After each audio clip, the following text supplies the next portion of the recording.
मित्रों, कार्यक्रम अपनी संपन्नता की तरफ पहुंच चुका है। बड़ी खुशी, बड़ा हर्ष, बड़े उत्साह के साथ हमें ये कहते हुए आनंद की अनुभूति हो रही है कि आज का ये कार्यक्रम बहुत ही सफलतापूर्वक अपने शिखर तक पहुंचा। मित्रों, आज के कार्यक्रम की अध्यक्षता कर रहे कवि, गीतकार, आदरणीय लाल बहादुर यादव कमल सर जी से हम आग्रह करेंगे कि अब तक लगभग सभी कवियों की रचनाओं को सुना है उन्होंने और अब सभी रचनाओं पर अपने अध्यक्षीय वक्तव्य देंगे। तो मित्रों, निमंत्रित करते हैं आज के कार्यक्रम की अध्यक्षता कर रहे वरिष्ठ कवि लाल बहादुर यादव कमल सर को आए और अध्यक्षीय वक्तव्य से इस कार्यक्रम को पूर्णता प्रदान करें। लाल बहादुर यादव कमल सर। मित्रों, मैं लाल बहादुर यादव कमल एक बार फिर से आप सभी का अभिनंदन करता हूं, स्वागत करता हूं। ये हमारी काव्य सृजन की 91वीं और ऑनलाइन 7वीं काव्य गोष्ठी है। इस काव्य गोष्ठी की अध्यक्षता का भार मुझे सौंपा गया है। ऑनलाइन अध्यक्षता करना बड़ा कठिन होता है क्योंकि हम आमने सामने नहीं होते और हमें सीमित शब्दों में अपने विचार रखने पड़ेंगे, क्योंकि हमारे इस कार्यक्रम में लगभग 33 रचनाकारों ने अपनी प्रस्तुति दी है और सब पर बहुत अधिक मैं बोल नहीं सकता क्योंकि लंबा चौड़ा वीडियो बोझिल हो जाएगा। जिस क्रम में मुझे प्राप्त हुआ था वीडियो, उसी क्रम में मैं रचनाकारों के नाम और उनकी रचनाओं का नाम बोल देता हूं, शायद यह ज्यादा अच्छा होगा। शुरुआत में जो इस स्तवन का कार्यक्रम हुआ बहुत अच्छा था। राजहंस मिश्र और साथ में बैठी उसकी बहन शिवानी मिश्रा ने बहुत सुंदर प्रस्तुति दी और एक अनूठा प्रयोग रहा है हमारा। पहली रचना प्राप्त हुई हमें अभय चौरसिया जी, जो अपनी राष्ट्रभक्त की रचना तिरंगा नामक शीर्षक से पेश किया। दूसरे रचनाकार रहे अरुण मिश्र अनुरागी जी।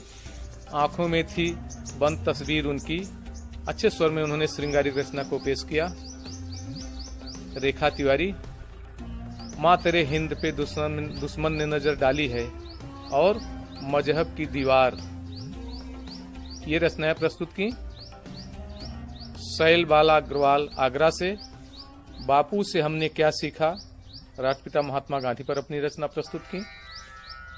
हमारे सहयोगी वीरेंद्र यादव जी ने दूर कैसे होगी मेरी जिंदगी की यह उदासी, वर्तमान राजनीति पर व्यंग किया है। और दूसरे मित्र अवधेश यदुवंशी जी ने भोजपुरी में एक व्यंग रचना प्रस्तुत की, तिलकहरू आयल बाटें। रश्मि नायर जी ने महात्मा गांधी पर अपनी रचना प्रस्तुत की। भास्कर सिंह, हाथ में गीता कुरान रखता हूं और मैं तो अपनी बात कहूंगा। इस तरह दो मुक्तक रखे। डॉक्टर विभा माधवी खगड़िया बिहार से एक गजल प्रस्तुत किया, वक्त का एक कारवां है जो सतत चलता रहेगा। सीनियर कवित्री मंजू गुप्ता जी वासी से नाम की महिमा पर अपनी रचना प्रस्तुत की। वरिष्ठ कवि मिल्टन राय उर्फ रहबर रोमी ने मेरी नजरों में अंधेरा भी उजाला है गीत प्रस्तुत किया। किशन तिवारी भोपाल से अपने सपनों का कल कहां होगा, इन सवालों का हल कहां होगा पर एक सुंदर गीत प्रस्तुत किया। अरविंद श्रीवास्तव असीम जी दतिया मध्य प्रदेश से मानवीय चरित्र पर रचना प्रस्तुत की, जिसमें जीवन का दर्द छलका है। सुमन प्रभा जी मुजफ्फरनगर से आलोकित कर रही पथ मेरा विरह की ज्वाला प्रदीप, विरह वेदना पर अपनी रचना प्रस्तुत की। शिक्षिका और कवित्री प्रज्ञा राय ने आज के समसामयिक मुद्दों पर, ज्वलंत समस्याओं पर अपनी रचना प्रस्तुत की। अरुण दुबे प्रवासी गीत नामक शीर्षक से न कोई लक्ष्य, न मंजिल, न रास्ते की खबर, हमें जाना है किधर, बड़े सुरील अंदाज में प्रस्तुत की, बहुत सुंदर लगा। हमारे वरिष्ठ श्रीधर मिश्र जी मुंबई से हमेशा की तरह अपनी दार्शनिक रचना आत्मा की प्रेम कथा आध्यात्म पर अपनी रचना प्रस्तुत की। मिथिलेश हर्ष ने मां दुर्गा का आगमन देवी गीत प्रस्तुत किया और दिल्ली से जयंती सेन मीणा ने पाखी और मैं सुंदर कल्पना और प्रतीकात्मक रचना प्रस्तुत की। हमारे वरिष्ठ आदरणीय डॉक्टर रामनाथ राणा जी ने 2 छोटी छोटी रचनाएं प्रस्तुत की। कैसे कविता को रोकोगे, हर आस से कविता बनती है, और राधा तथा कृष्ण और ग्वालियों पर एक सुंदर छोटी सी रचना प्रस्तुत की। संगीता पांडे जी ने देशभक्ति परक रचना मातृभूमि पर रचना प्रस्तुत की। हमारे वरिष्ठ आदरणीय प्रमोद कुमार कुश-तन्हा जी ने हमने पत्थर को पिघलते हुए देखा, हमने गिरतों को संभलते हुए देखा, सुंदर रचना प्रस्तुत की। पूनम शर्मा प्रयागराज से वाह रे जमाना, इस पर अपनी रचना प्रस्तुत की जो नारी व्यथा पर थी। हमारे पुराने सहयोगी मित्र विनय शर्मा दीप बिटिया दिवस पर एक मार्मिक भोजपुरी रचना प्रस्तुत की। सौरभ जैन जी ने वास्ता देता नहीं कोई दोस्ती का, ये सुंदर रचना प्रस्तुत की। और मेरी एक छोटी बच्ची, मेरी पुरानी शिष्या स्नेहल यादव ने छोटी सी रचना माँ बाप पर प्रस्तुत की। हमारे काव्य सृजन के संस्थापक पंडित शिव प्रकाश जौनपुरी ने हमारी राष्ट्रभाषा हिंदी, उसकी दुर्दशा पर अवधि में अपनी रचना प्रस्तुत की। हमारे वरिष्ठ कवि और कई पुस्तकों के रचनाकार डॉक्टर जेपी बघेल क्या कहें, हिंसा अहिंसा पर अपनी बातें कहीं, अपनी रचना प्रस्तुत की। के साथ गोपाल गुप्ता दिल्ली से एक प्रणय गीत गजल प्रस्तुत किया, एक तरह से कहा जाए तो।